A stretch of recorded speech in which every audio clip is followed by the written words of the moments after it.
ሰላም ሰላም ዩናይትዳውያን እንዴት ናችሁ? ዛሬ ተገኝቻለሁ ቤተሰቦቻችን። ትላንት ኃይለኛ የጉንፋን ስሜት ውስጥ ነበርኩ። ዛሬም እንግዲህ ከመቅረት ይሻላል በሚል ነው እንጂ ትንሽ ማፈኑ አለ። ቤተሰቦቻችን ግን ዛሬ ያው የጨዋታ ቀን ስለሆነ ስለ ነገው ጨዋታ እናወራለን። የዩናይትድ ጨዋታ አለ። ደግሞ ጥሩ እድል አግኝተናል። ትላንት በእንግሊዝ ፕሪሚየር ሊግ የዩናይትድ ተፎካካሪ የነበሩ ቲሞች ነጥብ ጥለዋል። ሁለት ቡድኖች ቼልሲ እና አስቶን ቪላ ነው ነጥብ የጣሉት። በቤንጃሚን ሼሽኮ ጉዳይም እናወራለን። እንደው በነገው ጨዋታ ቤንጃሚን ሼሽኮ በቋሚ የሆኑ መሰለፍ የለበትም ወይ በሚለው ጉዳይ እንወያያለን። ስለ ማቲያስ ማኔ ወደ ዩናይትድ ሊመጣ እንደሚችል ፍንጭ የሰጠበትን አንድ ነገር ፈጽሟል። ከጄጄ ገብርኤል ጋር በተያዘ ነው ይሄን ያደረገው። ምን አደረገ ነግራችኋለሁ። ማርከስ ራሽፎርድን በተመለከተ ባርሴሎናዎች የያዙት በጣም ክብረነክ የሆነ እቅድ አለ። እሱን ነገር እነግራችኋለሁ። ስኮት ማክቶምኔ ወደ ዩናይትድ ሊመለስ ነው ስለመባሉ ምላሽ ሰጥቷል። ምን ተናገረ? ተሰሙታላችሁ። ማንቸስተር ዩናይትድ የኢሊየት አንደርሰንን ዝውውር በተመለከተ አሁን በሌላ የማንቸስተር ክለብ እንዲሁ ሳይቀደም አይቀርም ተብሏል። ዝርዝሩን ትሰማላችሁ። ኒኮ ዊሊያምስ በዩናይትድ ራዳር ውስጥ ገብቷል ስለመባሉም እንዲሁ የምነግራችሁ የዜና አካል ነው። አንድ እውቅ የቀድሞ ዩናይትድ ተጫዋች ደግሞ ሁለት የኒውካስል ዩናይትድ ተጫዋቾችን ዩናይትድ መመልከት አለበት ብሎ ጠቁሟል። እና ማንን ጠቆመ? ከዜናዎቼ ምላሽ የምታገኙ ነው የሚሆነው። ቤተሰቦቼ አብራችሁን ስትቆዩ ቪዲዮን ላይክ፣ ሼር በማድረግ እንዲሁም ሀሳብ አስተያየቶቻችሁን በመግለጽ እንደ ሁል ጊዜው አብራችሁን መሆናችሁን እንድታሳዩን እየጠየቅኩኝ በቀጥታ ወደ መረጃዎቹ ነው ማልፈው። መልካም ቆይታ። በተወዳጁ የእንግሊዝ ፕሪምየር ሊግ ጨዋታዎች ከትላንት ጀምሮ እየተደረጉ ነው። ምንም እንኳን ማንቸስተር ዩናይትድ ያው ጨዋታውን ነገ ቢያደርግም ግን ትላንት በተለይ ይሄ ፈረንጆች ራይቫል ዎች ይሉታል፣ ተቀናቃኝ የሆነን ቡድን በአውሮፓ ሻምፒዮንስ ሊግ ተሳትፎ ሊሆን ይችላል ወይ ደግሞ በፕሪምየር ሊግ ፉክክር ሊሆን ይችላል። ራይቫል ዎች የሚባል ነገር አለ። እኛም ትላንት ራይቫል ዎች ላይ ነበርን። ዩናይትድ ነጥብ እንዲጥሉ የሚመኛቸው ቲሞች አሉ። ዛሬ ነገም እንደዚሁ። ለምሳሌ ትላንት እንደው ለዩናይትድ በጣም ጥሩ እድል ይዘው ከመጡ ውጤቶች መካከል አንዱ ቼልሲ እና አስቶን ቪላ ያደረጉት ጨዋታ ነው እና ሁለቱም ቡድኖች አንድ አቻ በሆነ ውጤት ነው ያጠናቀቁት። ይሄ እንደ ድል ነው የሚቆጠረው። በተለይ ለማንቸስተር ዩናይትድ ለአውሮፓ ሻምፒዮንስ ሊግ ተሳትፎ ትልቅ በር የከፈተ ሌላ ዩናይትድ ያገኘው ጥሩ ኦፖርቹኒቲ ነው። ነገ ማንቸስተር ዩናይትድ ኤቨርተንን የሚያሸንፍ ከሆነ የሚለው ላይ ያስምሩበት። ማሸነፉ አይቀርም፣ ዩናይትድ ያሸንፋል ብለን ነው ሁላችንም የምንጠብቀው። ይህንን ጥሩ እድል ዩናይትድ መጠቀም መቻል አለበት። ከቼልሲ መራቅ አለበት። እንዲሁም ለአስቶን ቪላ አሁን እጅግ በጣም እየቀረበ ነው። ይህን ነገር ማሳካት መቻል አለበት ማለት ነው። ታሚ አብርሃም የመጀመሪያ ጎሉን ነው ትላንት ለአስቶን ቪላ ያስቆጥረው። በ88ኛው ደቂቃ ላይ ያስቆጥሯል። አስቶን ቪላዎች በጨዋታው በሊድስ ዩናይትድ 1-0 ሲመሩ ከቆዩ በኋላ ነው ጨዋታው ሊጠናቀቅ 2 ደቂቃ ሲቀረው ባገኙት ጎል 1 ነጥብ ይዘው መውጣት የቻሉት። በስታንፎርድ ብሪጅ ደግሞ ሌላ በጣም አስደናቂ የሆነ ድራማ ነው የተከሰተው። ቼልሲዎች ልክ ጨዋታው እንደተጀመረ 4ኛው ደቂቃ ላይ ነው ጎል ያስቆጠሩት በርንሌ ላይ። በቃ ጨዋታው ላይ እንደው ምን ያህል ቼልሲ የጎል ዝናብ ያዘንባል ብላችሁ ነው ኖርማል የምጠብቁት? ገና በ4ኛው ደቂቃ ላይ የተቆጠረ ጎል ስለሆነ ማለት ነው። ግን ከዛ በኋላ ሁለተኛ ጎል ለማስቆጠር ከብዷቸው ያገኙትን የጎል ማግባት እድሎች እንዲሁ አምክነው በኋላ ላይ አንድ ተጫዋቻቸው ደግሞ በቀይ ካርድ ወጣ። ፎፋና በሁለት ቢጫ ካርድ ምክንያት በቀይ ካርድ ወጣ። ከዛ በኋላ ጨዋታው ለቼልሲ አስቸጋሪ ሆነ። ሆኖም ግን ሆልድ አደረጉት። ጨዋታው ላይ ጎል እንዳይቆጠርባቸው እስከ መጨረሻው ደቂቃ ድረስ ቼልሲዎች ሄዱ፣ በጎዶሎ ተጫዋች ማለት ነው። ነገር ግን ዳኛው ፊሽካ ሊነፋ በ93ኛው ደቂቃ ላይ ነው። በርንሌዎች በጣም ለፍተው ነበረ። ከቀይ ካርዱ በኋላ በተለያዩ ጎል አስቆጥሮ ነጥብ ይዞ ለመውጣት ከስታንፎርድ ብሪጅ ይሄ ልፋታቸው ውጤት አገኘና 93ኛው ደቂቃ ላይ ፍሊሚንግ የተባለው ተጫዋች እንዲሁ ባለቀ ደቂቃ አስገራሚ ጎል አስቆጠረና በርንሌዎች ከቼልሲ 1 ነጥብ እንዲሁ ወሰዱ ማለት ነው። እና ቼልሲ በጣም የሚያስቆጭ የመጨረሻ ደቂቃ ጎል ተቆጥሮበት ነጥብ ጣለ። አሁን ይሄ የሁለቱም ቡድኖች ጨዋታ ውጤት ለዩናይትድ ሁኔታው ተመቸኝ አይነት ሁኔታ ነው የፈጠረው ማለት ነው። ለዛ ነው ቅድም ይሄ ራይቫል ዎች ብዬ ዩናይትድ በቅርበት ከሚከታተላቸው ጨዋታዎች መካከል አንዱን ሁለቱን ኦልሞስት ዩናይትድ ትላንት በድል አሳክቷል እና ለዩናይትድ በጣም ጥሩ ዜና ነው ብዬ ያልኳችሁ ማለት ነው ቤተሰቦቻችን። እና የነጥብ ልዩነቱ አሁን አስቶን ቪላ 51 አለው ዩናይትድ ቀሪ ጨዋታ እያለው ማለት ነው። ከዩናይትድ ጋር አሁን ያለው የነጥብ ልዩነት ዩናይትድ እና አስቶን ቪላ 6 ነው። ዩናይትድ ነገ ካሸነፈ በ3 ነጥብ ብቻ ነው አስቶን ቪላ የሚርቀው ማለት ነው። ስለዚህ ለሶስተኛ ደረጃ ዩናይትድ ይፎካከራል ማለት ነው። ቪላን ላይ መድረስ ይቻላል፣ በደንብ ነው የሚቻለው። የኤቨርተኑን ጨዋታ ብቻ እናሸንፍ ነገ። ፕላስ ደግሞ ከቼልሲ ጋር ያለን የነጥብ ልዩነት በ3 ይሆናል ማለት ነው። ነገ ካሸነፍን ከቼልሲ በ3 ነጥብ እንርቃለን። ፕላስ ከአስቶን ቪላ ደግሞ በ3 ነጥብ አንሰን በፕሪሚየር ሊጉ የአውሮፓ ሻምፒዮንስ ሊግ ተሳትፏችንን በደንብ አድርገን አጠናክረን የምንቀጥልበት እድል አግኝተናል። ይሄንን እድል በአግባቡ መጠቀም መቻል ይኖርብናል። ትላንት ለዩናይትድ ጥሩ ቀን ነበር። ዛሬ ሊቨርፑል ደግሞ እንግዲህ ይህም ሌላኛው ራይቫል ወይ ዩናይትድ ጨዋታ ስለሌለው የሊቨርፑልን ውጤት እንዲሁ በቅርበት መከታተላችን አይቀርም ለማለት ነው። ወደ ማንቸስተር ዩናይትድ ዜና ልለፍ ቤተሰቦቻችን እና የዩናይትድ የነገውን ጨዋታ በተመለከተ ትንሽ ነገር ማለት ይኖርብኛል። ወደ ተለያዩ ዜናዎች ከማለፌ በፊት ማለት ነው የኤቨርተን እና ዩናይትድ ጨዋታ እንደምታውቁት በመጀመሪያው የኦልድ ትራፎርድ ጨዋታ ምክንያት በጣም የሚጠበቅ ነው። ቅድም ውጤት እንደገለጽ ነው ደግሞ ከፊት ያሉ ቡድኖች ነጥብ መጣላቸውን ተከትሎ ይበልጥ ጨዋታውን ተጠባቂ ያደርገዋል። በባለፈው ኖቬምበር ወር ላይ ስንጫወት በኦልትራፎርድ በ10ኛው ደቂቃ ነው እንግዲህ ኤቨርተኖች ተጫዋች በ13ኛው ደቂቃ ነው ኤቨርተኖች ተጫዋች የወጣባቸው። ኢድሪስ አጉዌ በሰራው ጥፋት ምክንያት በቀይ ካርድ ተወገደ። ከዛ በኋላ ነው እንግዲህ የቡድን አጋሩ ነው ሚካኤል ኬነን ተማቶ ይሄ ትልቅ ጥፋት ተቆጥሮበት የዲሲፕሊን ጥፋት ሆኖ በቀይ ካርድ የተወገደው በጨዋታው ዕለት እና ዩናይትድ ኮምፎርታብሊ ያሸንፈዋል ጨዋታውን ብለን ስንጠብቅ የባስ እንግዲህ ተሸነፈ ማለት ነው ባልተጠበቀ መልኩ እና የሩበን አሞሪም በወቅቱ የነበረው የቡድኑ መንፈስ ስሜት ጥሩ አልነበረም። ኦፍኮርስ ታውቃላችሁ ዩናይትድ በጣም እንደዚህ አይነት ነጥብ መጣል የሌለባቸውን ሞመንቶች ቡድኑ እጅግ በጣም አሳልፏል። ከሚያስቆጩኝ ጨዋታዎች መካከል እንደው ጥቀሱ ካላችሁኝ ሩበን አሞሪም በነበረበት የአሰልጣኝነት ዘመን ለምሳሌ የኤቨርተን ጨዋታ አለ በሜዳችን፣ እንዲሁም አዌ ላይ ነጥብ የጣለው የበርንሌ ጨዋታ በጣም ያስቆጨኛል። ከወልቭስ ጋር እንደዚሁ ነጥብ የጣልንበት ጨዋታም እጅግ በጣም የሚያስቆጭ ነው። ሌሎችም አንድ ሁለት ጨዋታዎች መጥቀስ ይችላሉ፣ ግን እነኚህ 3ቱ ጨዋታዎች በጣም ስቲል ይቆጩኛል። ምክንያቱም አትሊስት እነኚህን ጨዋታዎች አሸንፈን ቢሆን ኑሮ ዩናይትድ ሌት ባለውን የአውሮፓ ሻምፒዮንስ ሊግ ተሳትፎ ይቅርና የፕሪሚየር ሊጉን ዋንጫ ለማንሳት በትክክል ተፎካካሪ የሚሆን ቡድን ይሆን ነበር ዩናይትድ። አያችሁ እድሎች ነበሩን ማለት ነው ሁልጊዜም ቢሆን።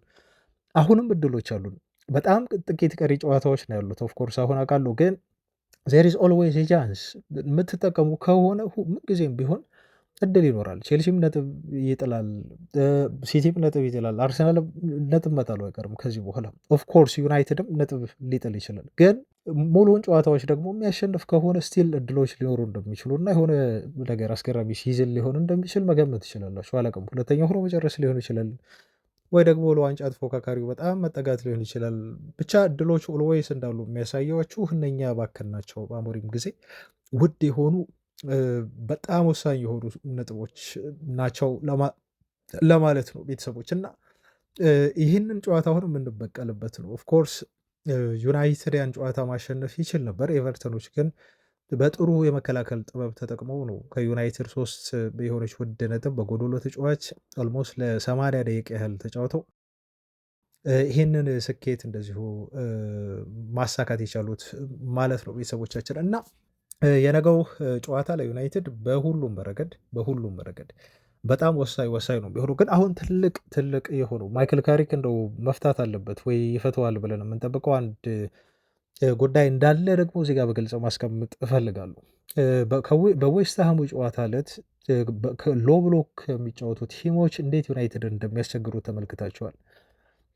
ቲሙ ክሬቲቪቲ ጎለዋል። በጣም ጥቅጥቅ ብሎ የሚከላከል ቲም ሲሆን፣ በተለይ እንደ ኤቨርተን አይነት ቲም ሲሆን እንዴት አድርጎ ማስከፈት እድሎችን መፍጠር እንዳለበት አሁንም ቢሆን ዩናይትድ ጠንክሮ መስራት አለበት። ከትልልቅ ቡድኖች ጋር ስንጫወት ዜር ኢዝ ኦልዌይስ ስፔስ ይኖራል፣ ስፔስ ምክንያቱም አይፈሩም እነኛ ቲሞች። እነሱም ለማሸነፍ ነው የሚጫወቱት። ዩናይትድም ክፍተት ያገኛል። ክፍተት ካገኘ ደግሞ ዩናይትድ ከየትኛውም ቲም በላይ ያን ክፍተት መጠቀም የሚችሉ በጣም አደገኛ ልጆች አሉት። አሁን ክፍተት ካላገኘንስ ነው ትልቁ ጥያቄ እና አይ ቲንክ ማይክል ካሪክም በደንብ የሚፈተንበት ጨዋታ ይሆናል ብዬ ነው የነገውን ጨዋታ እኔ የማስበው።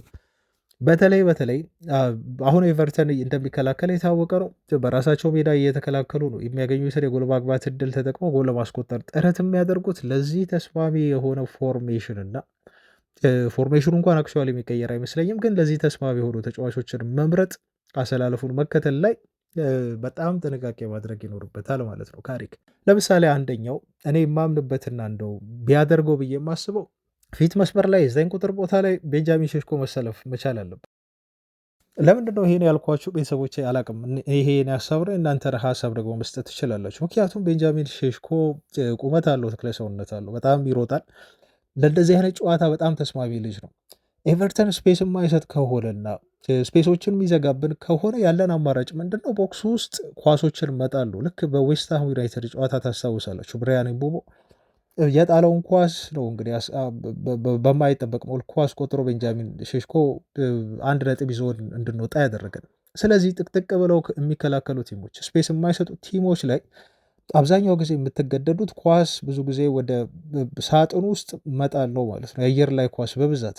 ይህን የምናደርግና ከሆነና ማድረግ ካለብን ደግሞ ለዛ አጫወት በጣም ተስማሚ የሆነው ልጅ ቤንጃሚን ሼሽኮ ይሆናል ማለት ነው። እና ቤንጃሚን ሼሽኮ ለኤቨርተኑ ጨዋታ ግድ ለዩናይትድ የሚያስፈልግ ይመስለኛል። በተለይ ለአየር ላይ ኳሶች እጅግ በጣም ያስፈልገናል። አሰልጣኝ ካሪክ ይህን ተጫዋች በቋሚነት ያሰልፈዋል የሚለውን ግን አብረን የምናይ ይሆናል። ምክንያቱም ከዚህ በፊት ባደረግናቸው ጨዋታዎች ላይ አልተጠቀመውም። ነገ ግን እንደዚህ አይነት ለየት ያለ አሰላለፍ ይዞ መምጣት እንዳለበት ነው እኔ በግሌ የሚሰማኝ። አለበለዚያ ሊቸገር እንደሚችል ዩናይትድ በዌስትሃም ጨዋታ ላይ እንዲሁ ስላየር ማለት ነው። እስቲ እናንተስ ምን ትላላችሁ ቤተሰቦቻችን? 9 ቁጥር ቦታ ላይ ቤንጃሚን ሼሽኮ መሰለፍ አለበት ወይንስ ደግሞ ብሪያን ምቦሞ ነው መሰለፍ ያለበት? ወይንስ ሩበን አሞሪም ሼሽኮን ማሰለፍ አለበት ብላችሁ እንደኔ ታስባላችሁ? ሀሳባችሁን በኮሜንት አጋሩ። ወደ ዜናዎቻችን ከማለፌ በፊት የዩናይትድ አንደር 18 ጨዋታ አድርጎ ነበረ ትላንትና 3-1 በሆነ ውጤት ወልቭስን ማሸነፍ ችለናል። ልማደኛው ጄጄ ገብርኤል 2 ጎል አስቆጠረ። በተለይ አንደኛው ጎል በጣም አስደናቂ ነበር። አንደኛው ጎል በፔናልቲ ያስቆጠረው ጎል ነው። ሌላኛውን የዩናይትድ ጎል ደግሞ አጄ የተባለ ኖህ ጄ የተባለ ተጫዋች ነው ያስቆጠረው እና የዩናይትድ አንደር 18 አስደናቂ የሆነ ግስጋሴ ሲሆን ቀጥሏል። ጄጄ ገብርኤል በ15 ዓመቱ ትላንት 2 ጎል ካስቆጠረ በኋላ በዚህ ሲዝን ብቻ ለአንደር 18 16 ጎሎችን አስቆጥሮ 2 ኳሶችን አሲስት በማድረግ ነው 18 ጎልና አሲስት ላይ መሳተፍ የቻለው ማለት ነው። በጣም እንግዲህ ይገርማቸዋል። ስለዚህ ተጫዋች እኔ አውርቼ አልጨርስም። ሃይላይቱን ብትመለከቱ የሚያደርገው እንቅስቃሴ በቃ ከሱ እድሜ ውጪ ነው፣ ሌላ ሌቭል ላይ ያለ ገና 15 ዓመቱ እኮ ነው ተጫዋቹ። ግን ከእድሜው ከሱ በላይ 3 ዓመት ከሚበልጡ ተጫዋቾች ጋር እየተጫወተ ኦፍኮርስ ሌሎቹም በሱ እድሜ 16 17 ናቸው ብዛት 18ም አሉ። ግን ከሱ በዛ መልኩ በእድሜ በግዝፈት ኢቨን ፊዚካሊ የሚበልጡት ተጫዋቾች ላይ የሚያሳየው የጨዋታ የበላይነት ያለው ቴክኒካል ስኪል እኔ በጣም ነው የሚያስገርመኝ። እና ሁሌም ቢሆን እኔ አንድ ቪዲዮ አለ እዚህ ፌስቡክ ላይ የተለቀቀ በሜዳ ቴኒስ ኳስ የሚሰራው ይሄ ማንጠብጠብ ስኪል የሚያሳይበት ቪዲዮ ብዬ ደጋግሜ ነግሬያቸዋለሁ። ዛሬ ብቻ በዚህ ቻናል ሰውራ ለ3ኛ ጊዜ ነው ቤተሰቦቻችን። እና ይህን ቪዲዮ ፌስቡክ ላይ ተመልከቱት። በሜዳ ቴኒስ ኳስ ነው የሚያንጠባጥበው እግሩ ላይ ያለው ስኪል በቃ እዛ ጋር ነው ትጨርሱት። ይሄ ልጅ ምንም ማድረግ እንደሚችል ከፍተኛ የሆነ ስኪል ያለው ተጫዋች እንደሆነ እና ሜዳ ላይ አሁን የሚያደርገው እንቅስቃሴ ምንም አዲስ አይሆንባችሁም። በቃ ሊያደርገው እንደሚችል ኦልሞስት ያችን ቪዲዮ ስታየው ነው የምታረጋግጡት። እና ትላንት ሁሉ ሳይቀር ማይክል ካሪክ በአካል ተገኝቶ ተከታትሎታል። ሌሎች የቡድን አጋሮቹንም እንደዚሁ ተከታትሏል፣ ታዳጊዎቹን ማለት ነው። እና የተነቃቃ ነው የሚመስለው። አያችሁ አሰልጣኝ እንደዚህ እየመጣ ሳይነገራችሁ አይነግራቸውም። ፍሌቸር ማይክል ካሪክ ይመጣል ብለው አይነግራቸውም። ለምን? ተጽዕኖ እንዳያሳድርባቸው ስለሚፈልግ ማለት ነው። ነግሯቸዋል ይሄን ደግሞ ለታዳጊዎቹ። ስለዚህ ጥሩ ፐርፎርም እያደረጉ ነው፣ በኋላ ነው የሚያዩት። ስለዚህ ማይክል ካሪክ አሁንም መጥቶ ያየናል የሚል እና በጨዋታዎች ላይ የሚችሉትን ለማድረግ እና ለመንቀሳቀስ ጥረት ያደርጋሉ። በዚህ መልኩ በጣም ጥሩ የሆነ ጨዋታ አሳልፈው ይወጣሉ ማለት ነው። እና ጄጄ ገብርኤል በዩናይትድ ቤት ያለው ተስፋ እጅግ በጣም አሁን አመርቂ ነው። በተለይ ሩበን አሞሪም ከወጣ በኋላ ትኩረት ለታዳጊዎች መሰጠቱ፣ ካሪክ እየሄደ ጨዋታቸውን ማየቱ እና የራሱ የጄጄ ገብርኤል አባት በራሱ በጣም ደስተኛ በሆኑ በሚፖስታቸው ፖስቶች አሁን እየተመለከተ ያለ ነው። እና ይሄ ልጅ መሩኝ ቀጣይ ሲዝን ላይ ምናልባት ራሱን ስሙን ለመላው ዓለም እግር ኳስ አሁን የዩናይትድ ደጋፊዎች ነው እንደው በጣም እያወቅነው ያለ ነው። ለዓለም በደንብ ራሱን የሚያሳይበት ጊዜ ይመስለኛል ቀጣይ ሲዝን ላይ። ግን ትላንት ጄጄ ገብርኤል በኢንስታግራሙ ላይ ከጨዋታው በኋላ ፖስት ፖስተተ እና ይህንን ፖስት ማን ላይክ ያደርገዋል? ማቲያስ ማኔ ነው። እንደው ከዜናም ሊሆናችሁ ይችላል ወይንም ደግሞ የተያዘ መረጃ አድርጋችሁ ወሰዱት እና ማቲያስ ማኔ ታውቁታላችሁ። በወልቭስ ቤት አሁን 18 ዓመቱ ነው። በጣም አስደናቂ የሆነ ታዳጊ ተጫዋች ነው እና አላቅም እንግዲህ በግል ሊተዋወቁ ከጄጄ ገብርኤል ጋር የሆነ ኮኔክሽን ይኖራቸው እሱን እርግጠኛ አይደለሁም። ወይ ደግሞ ዝም ብሎ በሚያየው ነገር ወይ እንደኛ በቪዲዮዎቹን ባየበት ወቅት ልጁን አፕሪሺየት አድርጎት ሊሆን ይችላል አድናቆት እና በጄጄ ገብርኤል በኢንስታግራም ፖስት ያደረገውን ነገር ኮሜንት ያደርጎለታል ማለት ነው እና አድናቂው እንደሆነ ያስታውቃል። አያችሁ ይሄ ጥሩ ዜና ነው ለዩናይትድ። ምክንያቱም የዩናይትድ ሰዎች ከወኪሎቹ ጋር ተገናኝተዋል። ተጫዋቹን ወደ ማንቸስተር ዩናይትድ ለማዘዋወር ጥረት እያደረጉ ነው። ወልቭሶች ከፕሪሚየር ሊግ መውረዳቸውን ኦልሞስት ማትማቲካሊ ሊያረጋግጡ ተቃርበዋል።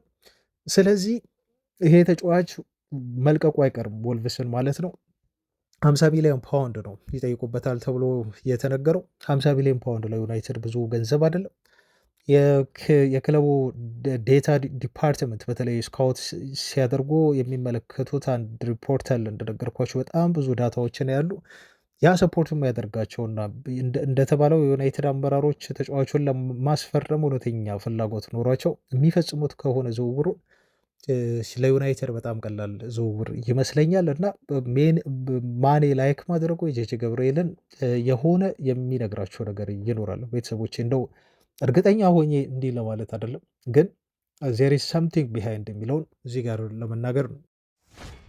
በሌላ ዜና እንደው ወደ ማርከስ ራሽፎርድ እንለፍና ባርሴሎናዎች በማርከስ ራሽፎርድ ላይ የያዙት አስገራሚ የሆነ ፕላን ይፋ ሆኗል እና ወደ ስፔን የሚወጡ የዜና ምንጮች እንደሚሉት ከሆነ ባርሴሎናዎች በ30 ሚሊዮን ዩሮ ማርከስ ራሽፎርድን ያስፈርሙታል ወይ ለማስፈረም አስበዋል። ከዛስ ምንድን ነው የሚያደርጉት? ከዛ በኋላ የያዙት እቅድ ነው በጣም ያስገረመውና ልክ ይሄ በተለይ ለተጫዋቹ የማፊያ የሆነ የክህደት ስራ ለመስራት አስቡ የሚለው ነገር የመጣው ማለት ነው።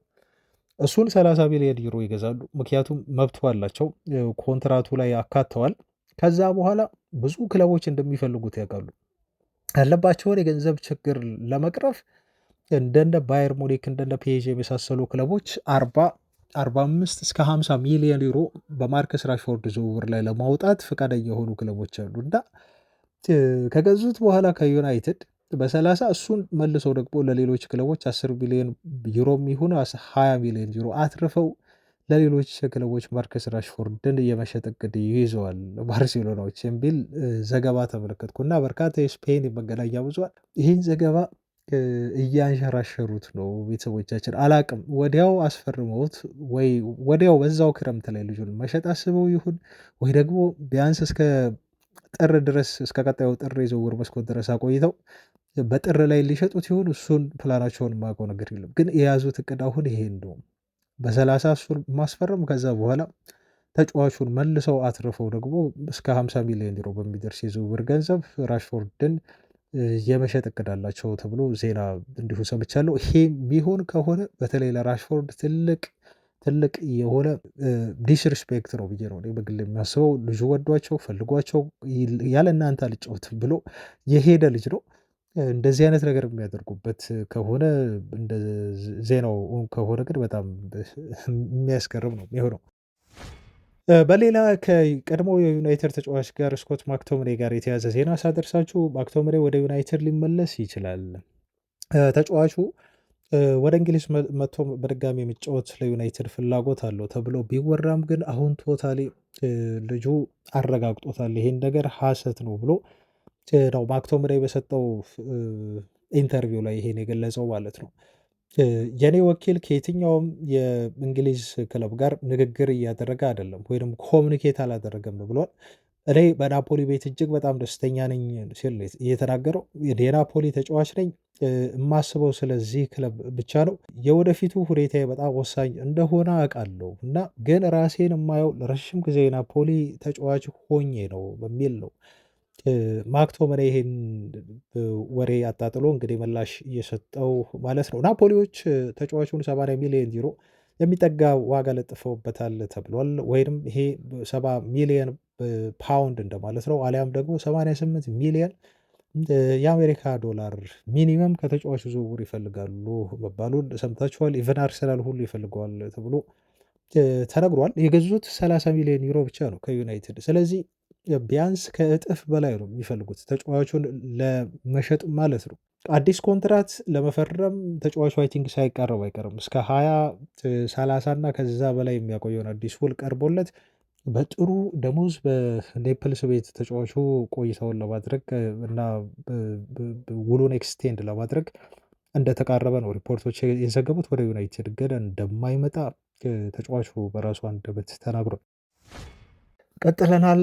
ቤተሰቦች ቪዲዮውን ላይክ ብታደርጉ ደስ ይለናል። ቤተሰቦቻችን አሁን ወደ ተለያዩ የዝውውር ዜናዎች ነው የምናልፈው። ቅድመ ዝውውር ዜና የኮቢ ሜኖን አዲስ ኮንትራት ግን ማንሳት ይኖርብናል ከዛ በፊት ምክንያቱም ይሄ ተጫዋች አሁን እየጠየቀ ያለው ደሞዝ በዩናይትድ ቤት የሚገባው ነው ወይ 200,000 ፓውንድ እና ከዛ በላይ ሜይ ቢ ነው የጠየቀው ነው የተባለው እንግዲህ በወኪሎቹ አማካኝነት። አሁን ይህንን ገንዘብ ለዚህ ተጫዋች መስጠት በዩናይትድ ቤት እንደው ሲሪየስሊ መታየት ያለበት እና ኤግዛክትሊ ይገባዋል። በቃ ይሄ ተጫዋች ማግኘት አለበት ይህ እንዲህ ያህል ደሞዝ ተብሎ ሊከፈለው ይገባሉ የሚለው ብዙ መነጋገሪያ የሆነ ነው። እንግዲህ ደጋፊዎችን በሁለቱ ጎራ ከፍሏል። ከዛ በፊት ግን በሪዮሜት የሚባል ፕሮግራም አለ። ሪዮ ፈርዲናንድ ዩቲዩብ ቻናል ላይ የሚያዘጋጀው እዛ ፕሮግራም ላይ ዳሎ ቀርቦ ነበር እና ቃለመጠይቅ ሲያደርገው ፈርዲናንድ ስለ ሜኖ ጠየቀው። ስለ ሜሮና አሞሪም ወቅት ስለነበረው ሁኔታ ሲጠየቅ ዲያጎ ዳሎ የሰጠው ምላሽ ትንሽ ቀልቤን ስለሳበ እሱን ልንገራችሁ። ምን አለ? ተጫዋቹ አሁን 20 ዓመቱ ነው አለ እና በዚህ እድሜው አለመጫወቱ በተለይ ባለው ፖቴንሻል ሁላችንም የምናውቀው ነው። የተጫዋቹን ፖቴንሻል 80 ጨዋታውን ለዩናይትድ አድርጓል ሩበን አሞሪም ከመምጣቱ በፊት። እሱ ከመጣ በኋላ ግን አሁን በተለይ በዚህ ሲዝን አንድም የፕሪሚየር ሊግ የመጫወት እድል አልሰጠውም እና ይሄን ሁሉ ጊዜ ያሳለፈ ልጅ ከዩናይትድ ጋር ዋንጫ እንዲሁ ያነሳ ልጅ በኤሪክ ቴን ሃግ ጊዜ እና ያ ሁሉ ጨዋታዎችን ያደረገና በዛ መልኩ የሚጠበቅ ልጅ በአንዴ ስታስቀምጠው እና ቦታ የለህም ስትለው ለሱ በጣም በጣም ከባድ ነበር። ምክንያቱም ልጁን እኔ በጣም በቅርበት ነው የማውቀው። ቶፕ ተጫዋች ነው እና ልዩነት የሚፈጥር ተጫዋች ነው ሲል ነው የሚያደንቀው። እና ምን ያህል ሩበን አሞሪም ተሳስቶ እንደነበረ እና እንደተሳሳተ እዚህ ተጫዋች ላይ ራሱ የአሞሪም የሀገር ልጅ የሆነው ዲያጎ ዳሎ ነው ማለት ነው አስተያየቱን የሰጠው። እኔ ኮቢ ሜኖን ሳውቀው በጣም በልጅነቱ ነው አለ እና ከአካዳሚው ገና ሲመጣ ያኔ በጣም ትንሽ ነበር ትዝ ይለኛል ዋናውን ቲም ሲቀላቀል ብሎ ነው የተናገረው። ከዛ በኋላ ግን ይሄ ተጫዋች ራሱን በደንብ አድርጎ ቀይሮ ራሱን እንደ ቢስት ነው ያደረገው ብሎ ነው የሚለው እና በተለይ ኳስ ኮንትሮል የሚያደርግበት ጨዋታን ቴምፖ የሚቆጣጠርበትና በእርጋታ የሚጫወትበት መንገድ በአንድ ጨዋታ ላይ ምንም ነገር ማድረግ እንደሚችል ያሳየ ልጅ ነው እና ይህን ነገር ማሳለፉ ከሩበን አሞሪም ጋር በጣም አስቸጋሪ ጊዜ ማሳለፉ አይ ቲንክ ልጁን ይበልጥ ጠንካራ የሚያደርገው ይመስለኛል በሚል ነው። ዲያጎ ዳሎ እንደው ፊት ለፊት አሞሪም ተሳስቷል ባይልም ግን አሞሪም እሱ ላይ የበደለበት በደል እንዳለ ፍንጭ እየሰጠና ልክ እንዳልነበር የጠቆመበትን አስተያየት እየሰጠው። ለማንኛውም ኮቢ ሜኖ 200,000 ፓውንድ ጠይቋል ተብሏል። አሁን በሳምንት 20,000 ፓውንድ ደሞዝ ነው የሚያገኘው። ግን እንደው ትክክል የሆነበትም መንገድ አለ። ምክንያቱም በዩናይትድ ቤት ለምሳሌ አማድ ዲያሎ አሁን የሚያገኘው ደሞዝ 120,000 ፓውንድ ነው። በ2025 ጃንዋሪ ላይ ዩናይትዶች አዲስ ኮንትራት ሲሰጡት ለአማድ ደሞዙን በእጥፍ እጥፍ አሳድገው ነው የሰጡት እና አማድ 120,000 ፓውንድ በሳምንት ካገኘ ኮቢ ሜኖ አትሊስት ቢያንስ እንግዲህ 150 ወይንም ደግሞ ከአማድ እኩል የመከፈል መብት አለው ማለት ነው። ከእድሜም አንጻር ብታየው ለቲሙ ከሚሰጡትም ጥቅም አስፈላጊነት ወሳኝ ተጫዋች ከመሆናቸውም አንፃር ብታዩ ቢያንስ ዲያጎ ዳሎ አሚን አማድ እያገኘ ያለውን ደሞዝ ማግኘት አለበት ኮቢ ሜይኖ፣ ይሄ ጥያቄ የለውም። አሁን ተጫዋቹ 120,000 ፓውንድ ደሞዝ አያገኝ ሳይሆን ከዛ በላይ የሚጠይቅ ከሆነ እስከ 200,000 ፓውንድ ይሄ ደሞዝ ሊከፈለው ይገባሉ የሚለው ነው ትልቅ ጥያቄ መሆን መቻል ያለበት ማለት ነው። ቤተሰቦቻችን ለምሳሌ አሁን በንጻሬ እንዲሁ ላሳያችሁ። ሜሰን ማውንት የቀድሞ ዩናይትድ አመራሮች ስህተት ነው የሚያገኘው ደሞዝ 250,000 ፓውንድ ነው። ይሄ በጣም ትልቅ ገንዘብ ነው ልጁ ከሚሰጠው ግልጋሎት አንጻር። የእሱን ደሞዝ እያየ ሜኖ 200,000 ፓውንድ ቢጠይቅ አይገርምንም። ግን ደግሞ አሁን ዩናይትድ ስትራክቸሩን እንዳስተካከለ ደግሞ ተጫዋቹ ኮንሲደር ማድረግ ይኖርበታል። ቤንጃሚን ሽሽኮ 160 ነው የሚያገኘው። ሌላ እንደው ለምሳሌ እንዲሁ ባነሳ እና ለምሳሌ ዋና ተሰላፊ የሆኑት ማርቲኔዝ 120 ያገኛል። አማድ 120 ብያቸዋለው። ባዝራዊ 135 ያገኛል። ሎክሾ 150 ነው የሚያገኘው። ብሪያን ቦሞ 150 ያገኛል። ኢቨን ኡጋርቴ እዛው በቦታ እንኳ ብናነጻጽር 120,000 ፓውንድ ነው በሳም የሚያገኘው። ሌኒዮሮ 115 ነው። ዜርኪዚ 105,000 ፓውንድ በሳምንት ያገኛል ማለት ነው። ፓትሪክ ዶርጎ 40 ነው የሚያገኘው በዩናይትድ ቤት። ለምሳሌ አሁን ላሜንስ 60 ነው የሚያገኘው። ኢቨን ማሌሲያ የማይጫወተው ማሌሲያ እንኳን አሁን በዩናይትድ ቤት ቦታ የሌለው 75,000 ፓውንድ በሳምንት ያገኛል። ዲያጎ ዳሎ 85,000 ፓውንድ ነው የሚያገኘው እና ኮቢ ሜይኖ በዩናይትድ ቤት ጥሩ ደሞዝ እንደሚጠይቅና ኮንትራቱን ሲፈርም በቀጣይ እንደው በቀላሉ እንደማይፈርምና ትንሽ ትግል ማሳመን ስራ እንደሚጠይቅ ከዚህ ነው የምንረዳው። እናንተስ በሳምንት 200,000 ፓውንድ ተጫዋቹ ይገባዋል ወይ? ሀሳባችሁን መስጠት ትችላላችሁ። ከዚሁ ከአማካይ ዜና ሳንወጣ ማንቸስተር ዩናይትድ በጥብቅ የሚፈልገውና በቁጥር 1 የአማካይ ስፍራ ቦታ ኢላማ አድርጎ ያዘው የኖቲንግሃም ፎረስቱ አማካይ ሌት አንደርሰን አሁን ከሲቲ ጋር እየተነጋገረ ስለመሆኑ መረጃዎች ወጥተዋል። በክለቡና በተጫዋች ወኪሎች መካከል የመጀመሪያ ደረጃ ንግግሮች ተደርገዋል ነው የተባለው። ሲቲዎች ይህን ተጫዋች ከየትኛውም ክለብ ቀድመው ለማስፈረም እና ቅድመ ስምምነት ለመድረስ ነው ጥረት እያደረጉ ያሉት። እንዲሁም በቀጣይ ሳምንት ሁሉ ሳይቀር ወኪሎቹን ለማግኘትና በዝውውሩ ጉዳይ በጠንከር ያሉ ንግግሮችን ለማድረግ ቀጠሮ ይዘዋል ተብሏል። ይህ ዜና አጥብቆ ለሚፈልገው ማንቸስተር ዩናይትድ ጥሩ ዜና አይመስልም። ቼልሲም ይፈልገዋል፣ ባየር ሙኒክም ይፈልገዋል። ቼልሲዎች ግን ቀደም ብለው ስራዎችን ከወዲሁ መስራት ጀምረዋል። የዝውውር ፉክክሩንም እየመሩት ነው የሚገኙት ተብሎ ነው የተነገረው። ኖቲንግሃም ፎረስቶች ከዝውውሩ ከ80 እስከ 100 ሚሊዮን ፓውንድ ሂሳብ ይፈልጋሉ ነው የተባለው። የመጨረሻ ሂሳቡ ላይ ግን ከውሳኔ ላይ አልተደረሰም። የሚሆነው ግን ከ80 እስከ 100 ነው ተብሎ ነው በዚህ ሬንጅ ውስጥ የተጫዋቹ መሸጫ ዋጋ እንደሚገኝ የተነገረው። እንደዚሁም ኖቲንግሃም ፎረስቶች ከፕሪሚየር ሊጉ የሚወርዱ ከሆነ የዝውውር መሸጫ ዋጋው ሊቀንስ የሚችልበት አግባብ እንዳለ ነው እንግዲህ የተነገረው። ይሄ የኮንትራቱ ዲቴል ሁኔታ ነው የሚወስነው ማለት ነው። እና ማንቸስተር ዩናይትዶች ይህን ተጫዋች በሲቲ የሚነጠቁ ከሆነ በጣም በጣም ትልቅ የሆነ ብሎ ነው የሚሆነው። ማንቸስተር ሲቲ ሲጠናከር ዩናይትድ በተለይ አማካይ ክፍል ላይ ወደ ሌሎች ኢላማዎች ወደ ሁለተኛ የዝውውር እቅዶቹ እንዲሸጋገር ይሆናል ተብሎ ነው የሚጠበቀው። ለማንኛውም ሲቲዎች የኢሊየት አንደርሰን ዝውውርን ፉክክር አሁን እየመሩ ነው ተብሏል። በሌላ መልኩ ከኒውካስል ዩናይትዶች የሚፈልጓቸው ሁለት ተጫዋቾች እንዳሉ ይታወቃል። እነኚህ ሁለት ተጫዋቾች አንደኛው የክንፍ መስመር ተጫዋቹ አንቶኒ ጎርደን ሲሆን ሌላኛው የአማካይ ስፍራ ተጫዋቹ ሳንድሮ ቶናሊ ነው። ኒውካስሎች ሁለቱ ተጫዋቾች ከክለቡ አይለቁም የሚሉ ቁርጥ ያሉ ውሳኔዎችን ባያሳልፉም ግን እነኚህን ተጫዋቾች ለመሸጥ አንገደድም እያሉ ምላሽ እየሰጡ ነው ያሉት። ኒውካስሎች የምንሸጣቸው ከሆነም ለተጫዋቾቹ ዝውውር ከ100 ሚሊዮን ፓውንድ በላይ እንፈልጋለን የሚል እጅግ ከፍተኛ የሆነ የመሸጫ ገንዘብ ተምነዋል ተብሏል። በተለይ ባለፈው ዓመት አሌክሳንደር ኢሳክን ከሸጡ በኋላ ኒውካስሎች የገንዘብ ችግር የለባቸውም። ስለዚህ እነኝህን ሁለት ወሳኝና ቁልፍ የሆኑ ተጫዋቾች በዩናይትድ ቢፈለጉም ግን የመሸጥ ግዴታ ውስጥ እንደማይገቡና ፕሬሸር እንደሌለባቸው ከኒውካስል በኩል መረጃዎች እየወጡ ነው ያሉት። ምናልባት ቡድኑ በዚህ ሲዝን የአውሮፓ ሻምፒዮንስ ሊግ ተሳትፎ ሳያገኝ የሚያጠናቅቅ ከሆነ ግን ከሻምፒዮንስ ሊግ ተሳትፎ ብቻ የሚያጣው ከፍተኛ ገንዘብ ስላለ እና ተጫዋቾቹም ወደ አውሮፓ ሻምፒዮንስ ሊግ የሚጫወት ቡድን ለመሄድ ሲሉ ክለቡ እንዲለቃቸው ግፊት ሊያሳድሩ ይችላሉ ተብሎ ነው የተነገረው። ለማንኛውም ኒውካስሎች 100 ሚሊዮን ፓውንድ ለሁለቱም ተጫዋቾች ዝውውር በተናጠል እንፈልጋለን ብለዋል ነው የተባለው። የቀድሞ የማንቸስተር ዩናይትድ አጥቂ ሉዊስ ሳሃ ግን ቶናሌና ብሩኖ ጊማሬስ ለዩናይትድ የሚያስፈልጉ ዩናይትድ ማስፈረም ያለበት የተጫዋቾች አይነት ናቸው ሲል ነው ክለቡ ከሁለት አንዱ ተጫዋቾች እንዲያስፈርም ጥሪ እንዲሁ ያቀረበው። ማንቸስተር ዩናይትድ በአማካይ ስፍራ ላይ አግሬሽን ይፈልጋል ብሏል። አግሬሲቭ የሆነ አማካይ ዩናይትድ ያስፈልገዋል። አማካይ ክፍሉን ሙሉ ለሙሉ መቆጣጠር የሚችል እንዲሁም የጨዋታን ቴምፖ ዲክቴት ማድረግ የሚችል አማካይ ዩናይትድ እጅግ አጥብቆ ይፈልጋል። ለዛ ነው እነ ቶናሊና እንደነ ብሩኖ ጊማሬስ አይነት አማካዮች የሚያስፈልጉት። እነኚህ ሁለት አማካዮች በፕሪሚየር ሊጉ በጣም ምርጥ ከሚባሉ አስገራሚ አማካዮች መካከል ናቸው ይላል። ካዛሚሮ ክለቡን ለቆ የሚሄድ ከሆነ ኦልሞስት መሄዱ ተረጋግጧል። የሚሄድ ከሆነ አይ ቲንክ የነ አደም ዋርተን እና የጊማሬስን የመሳሰሉ ዝውውሮችን ዩናይትድ መፈጸም ይኖርበታል ብሏል።